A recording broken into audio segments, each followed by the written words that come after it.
sa barangay, mga informal lang yan, ano? Wala namang business, wala namang lisensya para magkarinderiya, no? So, parang ang negosyo ay negosyo. Sabi nga nila, the way to sell your product is, kunyari, maganda, masarap, kung pagkain, malinis. So, ang tawag dyan ay fair competition. Ano ibig sabihin ng fair competition? Walang nanggugulang, walang nangsisira ng reputasyon, lalo na pagkain, ano? Kasi ang pagkain talagang may affected ang health natin kung meron talagang ipis. Nako, dapat talaga hindi lang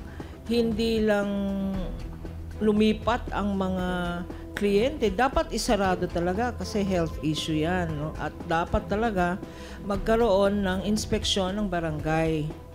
So, sa business, pwede namang hindi competitor.